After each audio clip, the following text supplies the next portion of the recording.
Em 1947, um adolescente beduíno jogou uma pedra dentro de uma caverna no deserto da Judéia.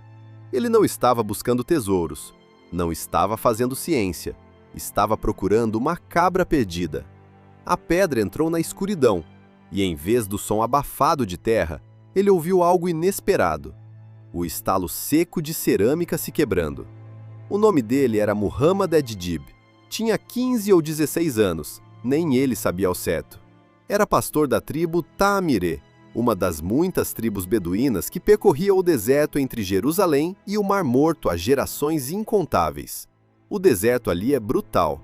Falésias de calcário cor de osso se erguem acima de ravinas secas chamadas uades, que só vêem água em tempestades raras e violentas. O calor no verão ultrapassa 50 graus à sombra, quando há sombra. A água mais próxima está a horas de caminhada. E o silêncio é tão absoluto que você consegue ouvir seu próprio sangue pulsando nas têmporas. É o tipo de lugar onde o mundo parece ter terminado, ou onde nunca começou. Muhammad voltou à caverna no dia seguinte com um primo. Rastejaram pela abertura estreita, não mais que um ombro de largura, e desceram para a escuridão. O cheiro era de terra antiga, seca, de ar que não circulava há séculos. Lá dentro, encontraram jarros de cerâmica alinhados contra a parede como sentinelas. Altos, cilíndricos, com tampas em forma de tigela. Alguns estavam quebrados, o conteúdo exposto e deteriorado. Outros permaneciam intactos, lacrados como no dia em que foram depositados ali. Dentro dos jarros intactos, havia rolos de couro escurecido pelo tempo, envoltos em linho, rolos cobertos com uma escrita que eles não conseguiam ler. Caracteres estranhos, pequenos, densos, que pareciam correr da direita para a esquerda. Os beduínos não tinham ideia do que haviam encontrado. Levaram os rolos para um comerciante de antiguidades em Belém, chamado Khalil Iskander Shahin, conhecido como Kando, um sapateiro que também negociava artefatos antigos. Kando os comprou por algumas libras. Kando, por sua vez, vendeu parte a um arcebispo sírio-ortodoxa, chamado Atanásio Samuel, e parte a Eliezer Sukenik, professor de arqueologia da Universidade Hebraica. E assim, por acidente, uma pedra jogada, uma cabra perdida, um estalo no escuro, começou a maior descoberta arqueológica do século XX. Mas aqui está o que quase ninguém conta, o que os livros de história omitem, o que os museus não exibem. Das centenas de cavernas exploradas ao redor de Qumran nas décadas seguintes, os arqueólogos catalogaram aproximadamente 900 manuscritos e fragmentos. Textos bíblicos, comentários religiosos, regras comunitárias, calendários, profecias, hinos, maldições, cartas. A descoberta reescreveu a história do judaísmo e do cristianismo, mas dezenas desses manuscritos desapareceram. Alguns nunca foram publicados, outros passaram por mãos de colecionadores privados e sumiram em cofres blindados na Suíça, em galerias fechadas em Londres, em apartamentos de milionários em Nova York. Fragmentos apareceram em leilões ilegais, foram vendidos a coleções privadas, foram confiscados por governos e nunca devolvidos. E pelo menos 3 cavernas que beduínos juraram conter rolos, foram encontradas dinamitadas, explodidas antes que qualquer arqueólogo pudesse entrar. Entradas colapsadas, rocha pulverizada. O que quer que estivesse lá dentro, alguém decidiu que era melhor destruir do que revelar. Quem as destruiu? Por quê? O que havia lá dentro que alguém preferiu reduzir a pó a deixar ser lido? Esta é a história dos manuscritos do Mar Morto. Não a história que você já ouviu, a história oficial de descoberta e triunfo acadêmico. Esta é a outra história, a história dos rolos que desapareceram, das cavernas destruídas, das décadas de segredo e das perguntas que até hoje ninguém responde. Para entender o que foi encontrado, primeiro você precisa entender onde foi encontrado, porque Qumran não é um lugar qualquer. É um lugar que parece ter sido escolhido precisamente para guardar segredos. Qumran fica na margem noroeste do Mar Morto, cerca de 30 quilômetros a leste de Jerusalém. Mas esses 30 quilômetros são uma descida vertiginosa. Você sai de Jerusalém a 750 metros acima do nível do mar e desce até o ponto mais baixo da superfície terrestre, o Mar Morto. a 430 metros abaixo do nível do mar. A diferença é de quase 1.200 metros em meia hora de carro. A paisagem muda radicalmente. O verde escasso de Jerusalém desaparece. O solo se torna bege, depois branco, depois uma rocha nua e queimada que parece a superfície de Marte. O ar fica pesado, seco, carregado de minerais. A pressão atmosférica aumenta sensivelmente. Você sente nos ouvidos, sente na pele, sente no gosto metálico que aparece na boca. As falésias de Qumran são feitas de marga, uma rocha sedimentar macia que a erosão esculpiu ao longo de milhões de anos, em formas que lembram colunas derretidas, catedrais inacabadas, rostos distorcidos. As cavernas se abrem nas paredes dessas falésias como bocas escuras. Algumas são acessíveis por trilhas íngremes de cascalho solto, onde cada passo pode significar um deslizamento. Outras só podem ser alcançadas com cordas e equipamento de escalação profissional. Algumas são tão estreitas que uma pessoa precisa rastejar de barriga para entrar, sentindo a rocha comprimir o peito. Outras são amplas como salões, com tetos de 5 metros e acústica que faz sua voz ecoar como em uma catedral. E você entende por que alguém escolheria esse lugar para orar. No planalto abaixo das falésias, há as ruínas de um assentamento. Edifícios de pedra com paredes de até 1 metro de espessura. Cisternas escavadas na rocha, algumas com capacidade para milhares de litros. O refeitório comunitário com restos de cerâmica empilhada. Centenas de pratos e tigelas, como se uma refeição coletiva tivesse sido interrompida abruptamente. O que parece ser um escritório, chamado pelos arqueólogos de scriptorium, com mesas longas de gesso, tinteiros de cerâmica e argila ainda com restos de tinta preta, e um complexo sistema de aquedutos que canalizava as raras águas da chuva das montanhas até reservatórios perfeitamente impermeabilizados. Alguém viveu ali, uma comunidade organizada, disciplinada, isolada por escolha própria, no lugar mais inóspito da Judéia. A maioria dos estudiosos acredita que essa comunidade eram os essênios, uma seita judaica que se separou do establishment religioso de Jerusalém por volta do século II antes da Era Comum. A separação não foi pacífica. Os essênios consideravam o Templo de Jerusalém corrompido, o sumo sacerdote ilegítimo, um usurpador que comprara o cargo com ouro, e o calendário religioso oficial errado. Para eles, Israel inteiro estava celebrando as festas sagradas nos dias errados. Tudo estava contaminado. O judaísmo praticado em Jerusalém era, aos olhos essênios, uma traição da aliança com Deus. Então fizeram algo radical.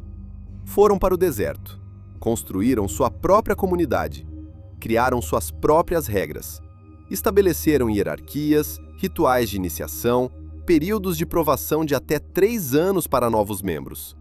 E, crucialmente, escreveram e copiaram textos sagrados com uma obsessão que beira o sobrenatural. O historiador romano Plínio, o Velho, escrevendo por volta de 77 da Era Comum, descreveu os essênios como um povo sem mulheres, sem dinheiro, tendo apenas a companhia de palmeiras. Flávio Joséfo, historiador judaico que viveu no século I e conheceu essênios pessoalmente, descreveu seus rituais de purificação diária em água fria, seus juramentos de segredo absoluto sobre as doutrinas da seita e sua crença na imortalidade da alma. Eram ascetas rigorosos, celibatários em muitos casos, que viviam uma disciplina que impressionava até os romanos e acreditavam estar vivendo nos últimos dias, os dias que antecediam a grande guerra cósmica entre os filhos da luz e os filhos das trevas.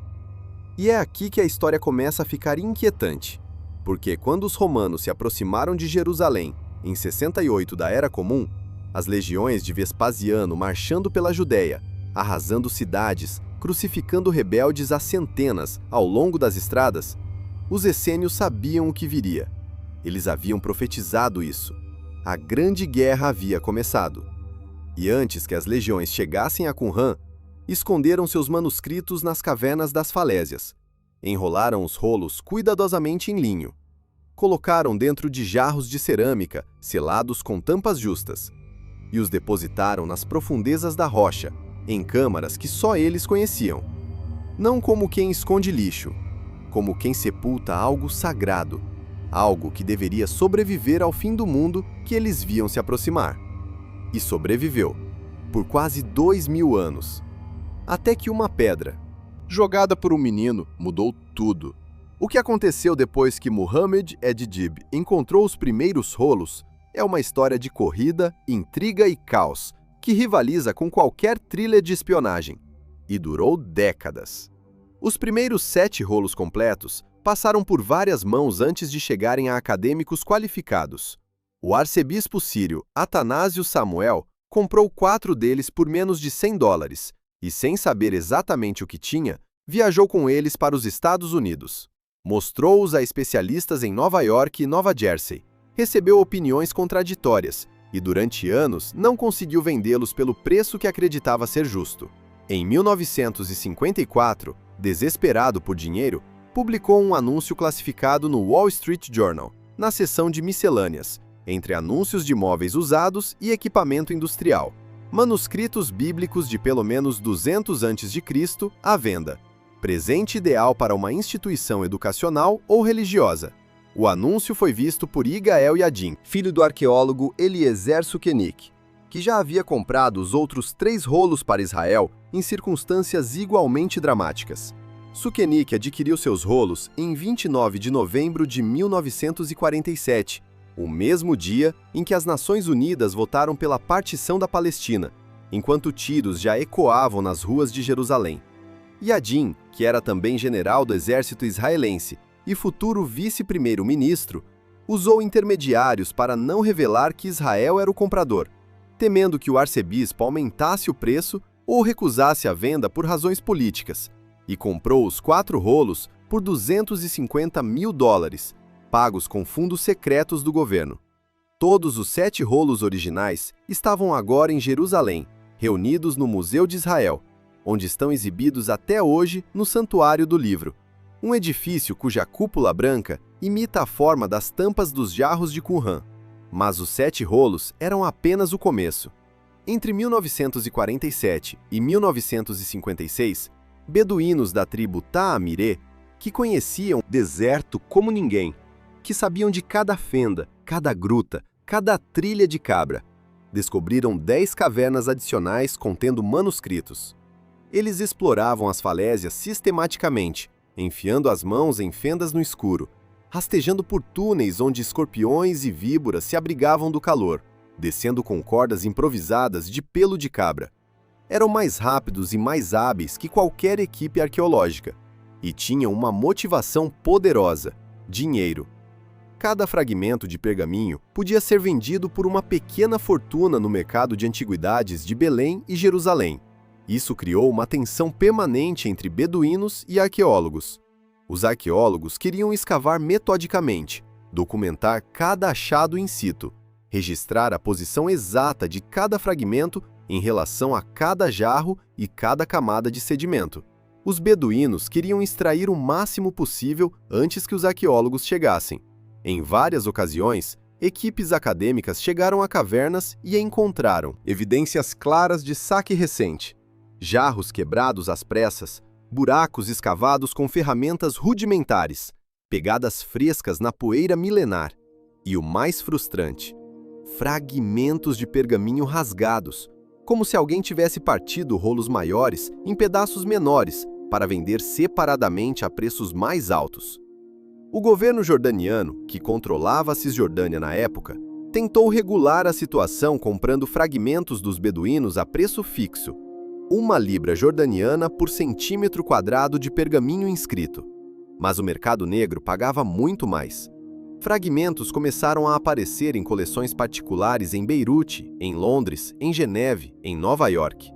Um colecionador norueguês, chamado Martin Schoyen, adquiriu dezenas de fragmentos que só foram identificados como provenientes de Qumran décadas depois.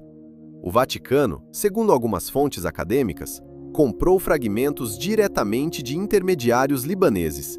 Universidades americanas fizeram o mesmo, discretamente, sem perguntar a procedência. E aqui começa o primeiro mistério real desta história. Porque entre o que os beduínos encontraram e o que chegou ao registro acadêmico, há lacunas. Lacunas documentáveis, inegáveis. Beduínos descreveram rolos inteiros que nunca apareceram em nenhuma publicação científica. Fragmentos que foram vendidos a Kando e que Kando nunca repassou a nenhuma instituição. Lotes inteiros que mudaram de mãos 2, 3, 4 vezes e simplesmente sumiram da história. Kando morreu em 1993. Até o fim de sua vida, manteve um cofre em sua loja em Belém, cujo conteúdo ninguém jamais catalogou oficialmente. Sua família afirma que não há nada de relevante. Pesquisadores que o visitaram nos anos 1980 suspeitam do contrário. Mas sem mandado legal e sem jurisdição clara, Belém está sob controle da autoridade palestina, os manuscritos são reivindicados tanto por Israel quanto pela Jordânia. Ninguém pode verificar. Mas isso levanta uma pergunta ainda mais estranha. Se os fragmentos desaparecidos fossem apenas textos bíblicos duplicados ou fragmentos genéricos sem importância especial, por que tanto segredo? Por que tanto dinheiro envolvido?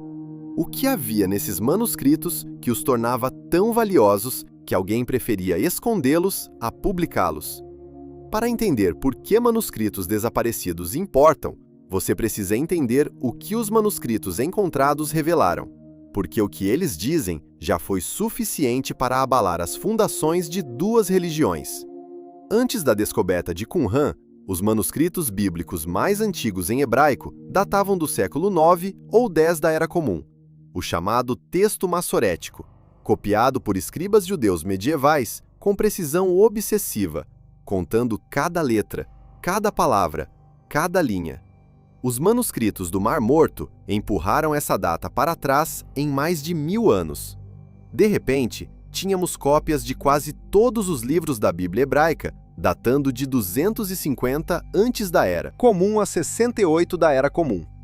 A diferença era astronômica. Como se alguém encontrasse uma fotografia dos dinossauros depois de milênios tendo apenas fósseis e imaginação. E o que essas cópias mostraram foi simultaneamente tranquilizador e perturbador. Por um lado, a maioria dos textos bíblicos encontrados era extraordinariamente semelhante ao texto massorético. O grande rolo de Isaías encontrado na Caverna 1, o manuscrito bíblico mais completo jamais descoberto, com mais de 7 metros de comprimento, é quase idêntico ao Isaías que lemos hoje. 2000 anos de cópia manual e a fidelidade foi impressionante. Para muitos crentes, isso foi prova de preservação divina, a mão de Deus guiando escribas através dos séculos.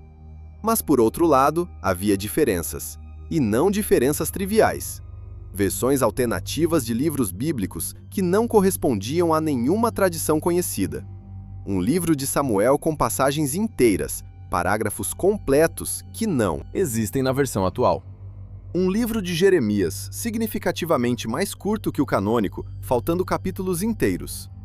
Versões de salmos em ordens diferentes, com salmos extras que nenhuma Bíblia moderna inclui. Isso sugeria algo profundamente incômodo para qualquer tradição que acredita em um texto único e imutável. No século I, não existia uma única Bíblia. Existiam Bíblias. Versões concorrentes, tradições textuais paralelas, livros sagrados em evolução ativa. E então havia os textos não bíblicos. Estes foram, de certa forma, ainda mais explosivos. A regra da comunidade descrevia uma seita que vivia sob leis estritas de pureza ritual, compartilhava todos os bens materiais, praticava batismos rituais diários e esperava a vinda iminente de 2 Messias, um sacerdotal e um real. O documento de Damasco falava de um mestre da justiça, perseguido por um sacerdote ímpio que governava Jerusalém. O rolo da guerra descrevia em detalhes táticos uma batalha apocalíptica entre forças cósmicas do bem e do mal, com formações militares, toques de trombeta e estratégias angélicas. O rolo do templo apresentava um projeto detalhado para um templo idealizado, com dimensões, regras de construção e rituais que não correspondiam a nenhum templo histórico conhecido. Cada um desses textos levantava perguntas desconfortáveis. O mestre da justiça era Jesus? Era João Batista? Era Tiago, o irmão de Jesus? Ou era alguém completamente desconhecido pela história? Os rituais essênios, batismo em água, refeição comunitária de pão e vinho, expectativa messiânica urgente, teriam influenciado diretamente o cristianismo nascente? Jesus teria sido essênio? Teria visitado Qumran? Teria lido esses textos? E havia um documento particularmente perturbador, o chamado 4QMMT, Miksat Maaseh HaTorah, Algumas Obras da Lei. Uma carta polêmica que os essênios aparentemente enviaram aos sacerdotes de Jerusalém. A carta debatia pontos específicos da lei judaica, o que é puro e impuro, como interpretar os mandamentos, e os argumentos usados eram surpreendentemente similares aos argumentos que o apóstolo Paulo usaria um século depois, em suas epístolas às comunidades cristãs. A terminologia, a estrutura lógica, até certas expressões específicas. A conexão não prova nada definitivamente, mas sugere algo que muitas instituições religiosas prefeririam ignorar. O cristianismo não nasceu no vácuo. Nasceu em um caldo cultural complexo, onde ideias essênias já circulavam livremente. Agora imagine, se os manuscritos publicados já causaram esse nível de turbulência teológica, o que diriam os manuscritos que nunca foram publicados? O que diriam os rolos que desapareceram nos cofres de colecionadores? O que diriam os textos das cavernas que foram dinamitadas? E aqui entramos no capítulo mais sombrio da história dos manuscritos do Mar Morto. Um capítulo de controle institucional, obstrução acadêmica e segredo que durou 40 anos. Em 1953, o governo jordaniano designou uma equipe internacional de 8 acadêmicos para estudar e publicar os milhares de fragmentos recuperados das cavernas. A equipe era liderada por Roland Devaux, um frade dominicano francês da École Biblique et Archéologique Française de Jerusalém. Todos os 8 membros iniciais eram cristãos, nenhum judeu foi incluído, apesar de serem manuscritos judaicos. Nenhum muçulmano, nenhuma mulher, nenhum protestante. Era um grupo católico europeu com acesso exclusivo e absoluto. E por quase 4 décadas, de 1953 a 1991, eles controlaram completamente o acesso aos textos. O ritmo de publicação era glacial. Décadas se passaram com apenas punhados de fragmentos sendo oficialmente publicados. Pesquisadores de fora imploravam por acesso, cartas, peticóis, pressão institucional, e eram sistematicamente recusados.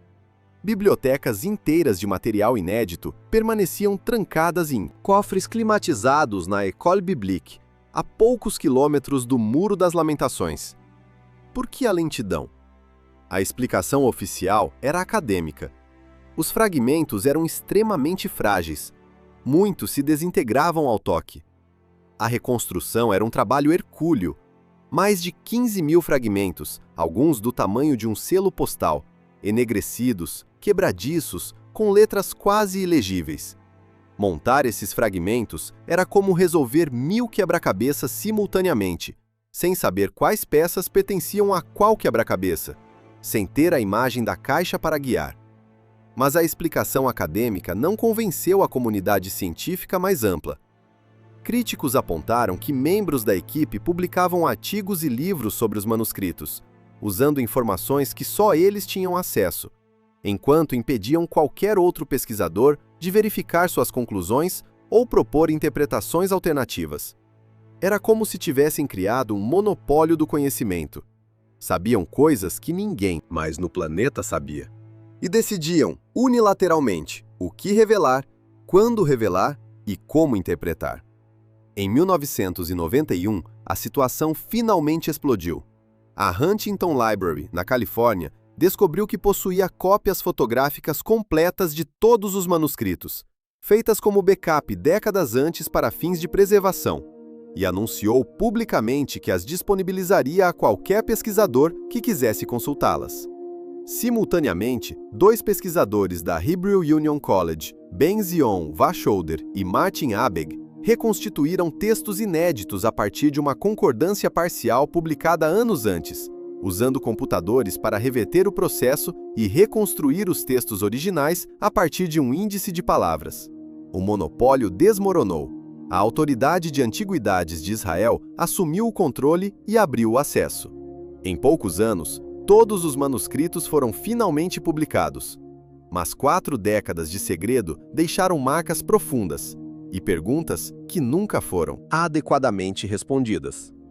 O que foi visto durante esses 40 anos que não foi compartilhado? Houve textos que foram deliberadamente suprimidos? Houve fragmentos que desapareceram durante o período de acesso restrito sem que ninguém prestasse contas? Alguns pesquisadores afirmam que sim. Robert Eisenman, professor da California State University, argumentou por décadas que certos textos foram retidos porque revelavam conexões diretas e embaraçosas entre o cristianismo primitivo e os essênios. Michael Bagent e Richard Lee, autores de The Dead Sea Scrolls Deception, foram mais longe. Sugeriram que o Vaticano exercia influência direta sobre a equipe de Devox para suprimir textos que pudessem questionar doutrinas cristãs fundamentais, como a originalidade dos ensinamentos de Jesus ou a natureza única da Eucaristia.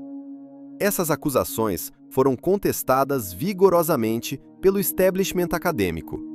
Emmanuel Tov, professor da Universidade Hebraica, que liderou a Universidade de publicação completa dos manuscritos após 1991, insiste que nada foi deliberadamente suprimido, que a lentidão era genuinamente acadêmica, resultado de recursos limitados e complexidade real, que não há conspiração.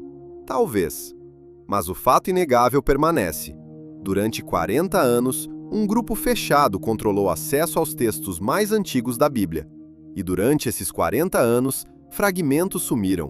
Colecionadores privados acumularam peças que só poderiam ter vindo de canais não oficiais, e pelo menos 3 cavernas foram destruídas antes de serem escavadas profissionalmente.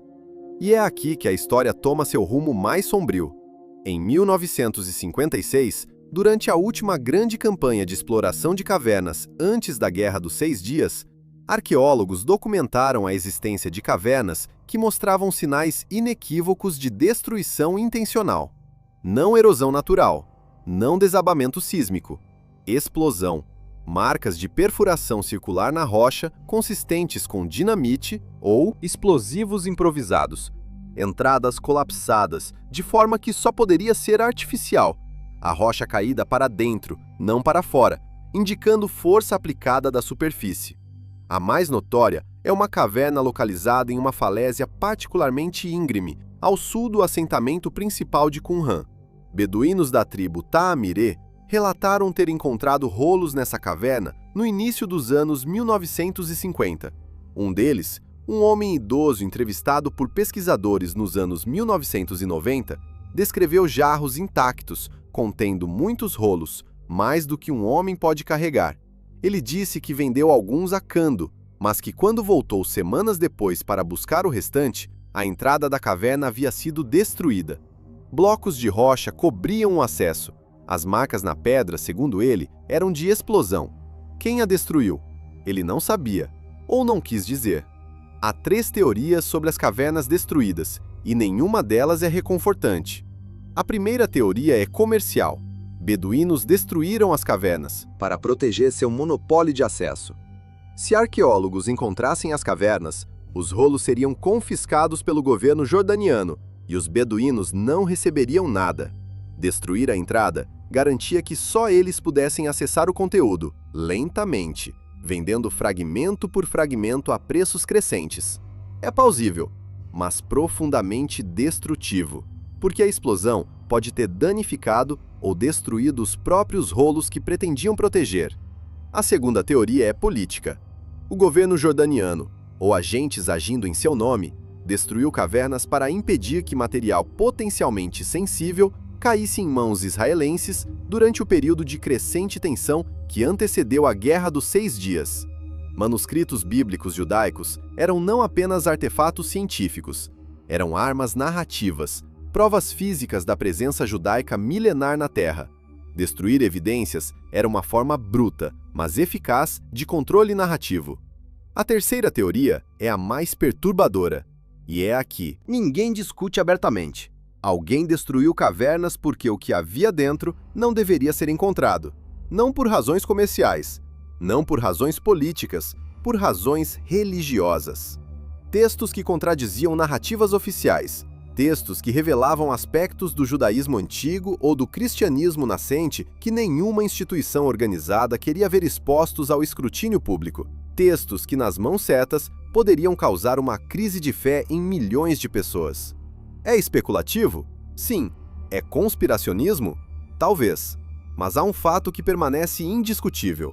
Cavernas foram destruídas, rolos desapareceram e ninguém jamais foi responsabilizado.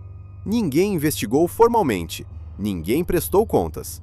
O deserto guardou seus segredos, e os segredos de quem os destruiu. Mas há um detalhe que poucos historiadores mencionam, e é talvez o mais importante de todos. O deserto não terminou de falar. Em 2017, arqueólogos israelenses anunciaram a descoberta de uma nova caverna em Qumran, a Caverna do Ziquê. Era a primeira caverna com evidências e manuscritos descoberta em 60 anos.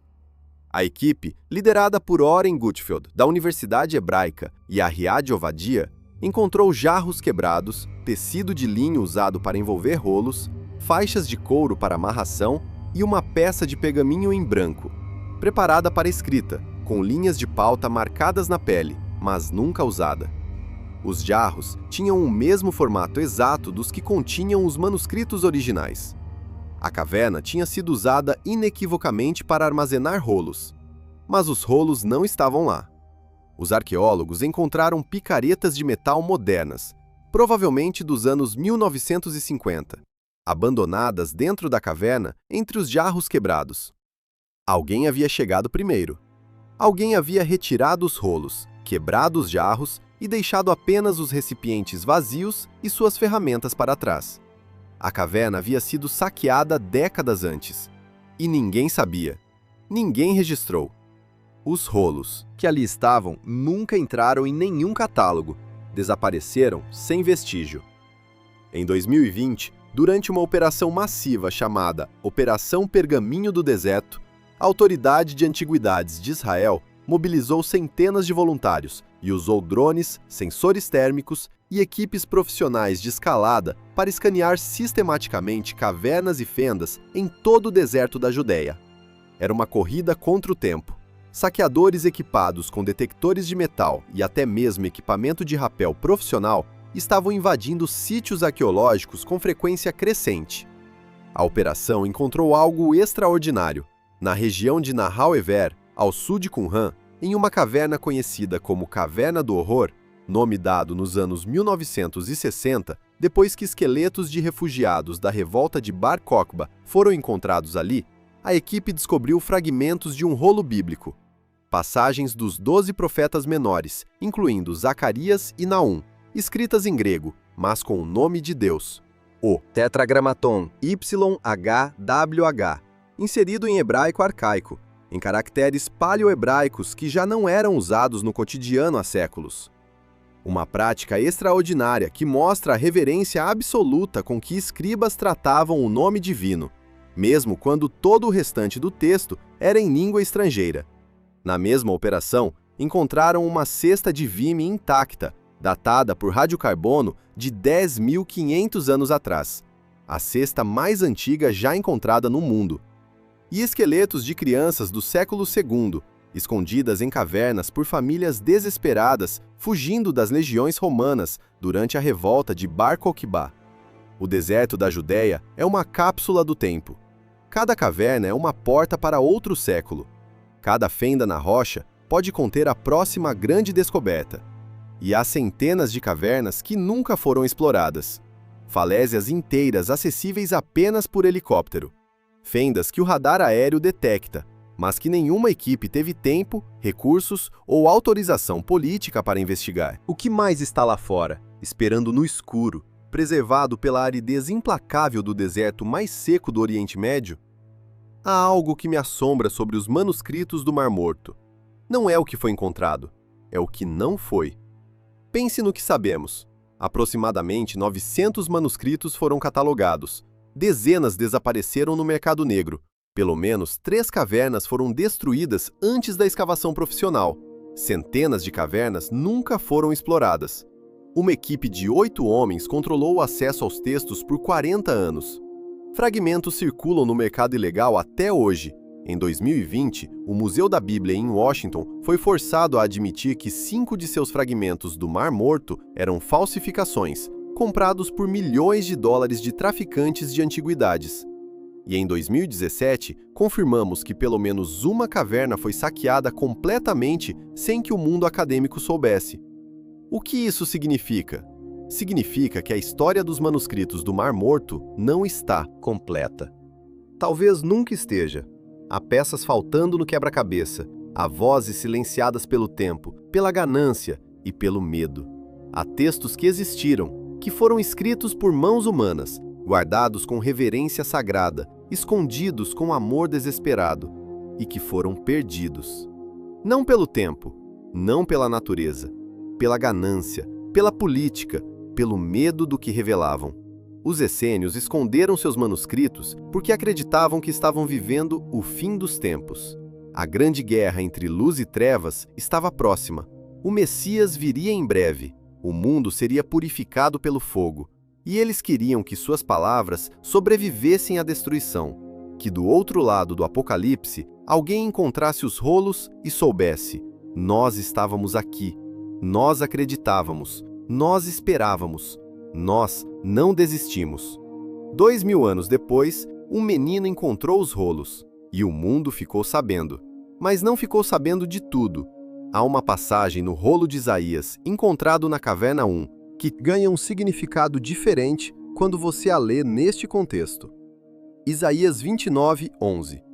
E toda a visão se tornou para vós como as palavras de um livro selado, que se dá a um que sabe ler, dizendo: lê isto. E ele responde: não posso, porque está selado. Um livro selado. Palavras que existem, mas não podem ser lidas. Verdades que estão lá, esperando, mas que permanecem inacessíveis. Não porque a linguagem é difícil, não porque o tempo apagou a tinta, mas porque o selo não foi quebrado. Porque alguém decidiu que ainda não é hora. Ou porque alguém decidiu que nunca deveria ser hora. Talvez essa seja a verdadeira mensagem dos manuscritos do Mar Morto. Não apenas o que eles dizem, mas o que representam. A ideia de que há sempre mais verdade a descobrir do que qualquer geração consegue absorver. Que cada era desenterra o que a era anterior não conseguiu ou não quis ver. Os essênios acreditavam que estavam no fim. Na verdade, estavam no começo de algo que não podiam imaginar. Suas palavras sobreviveram ao fogo romano, à areia do deserto, a 2 milênios de escuridão absoluta em jarros de cerâmica selados na barriga de falésias. E quando finalmente vieram à luz, mudaram nossa compreensão de quem somos, de onde viemos, do que acreditamos e por quê. O que mais estará esperando no escuro? Em cofres na Suíça? Em falésias que nenhum arqueólogo escalou? Em cavernas que foram dinamitadas, mas talvez, não completamente destruídas? Sob as picaretas enferrujadas de saqueadores que morreram há décadas, levando seus segredos para o túmulo? O deserto da Judéia guarda seus segredos com a paciência de milênios. Ele não tem pressa. O sol nasce e se põe sobre aquelas falésias há milhões de anos. As cavernas permanecem. A escuridão lá dentro não mudou. E talvez, os rolos perdidos estão simplesmente esperando. Esperando pelo próximo menino com uma pedra, pelo próximo acidente impossível, pela próxima cabra perdida que mudará a história. Porque se há algo que Qumran nos ensina, é isto: as maiores descobertas não são planejadas, são encontradas por pessoas que não estavam procurando, em lugares que ninguém esperava. No momento exato em que o mundo precisa ouvir o que estava guardado no silêncio. Esta foi a história dos manuscritos perdidos do Mar Morto. Não os rolos que você vê em museus iluminados, protegidos por vidro blindado e ar climatizado, mas os que você não vê. os que desapareceram, os que foram destruídos, os que talvez ainda estejam esperando, envoltos em linho, dentro de jarros de cerâmica, na escuridão de uma caverna que nenhum ser humano pisou em 2000 anos. Se este vídeo tocou você, deixe seu like e inscreva-se para mais jornadas pelos mistérios mais profundos do mundo antigo. Nos comentários, me diga, você acredita que os manuscritos perdidos serão encontrados? E se forem, o que você espera que eles revelem? Até a próxima jornada!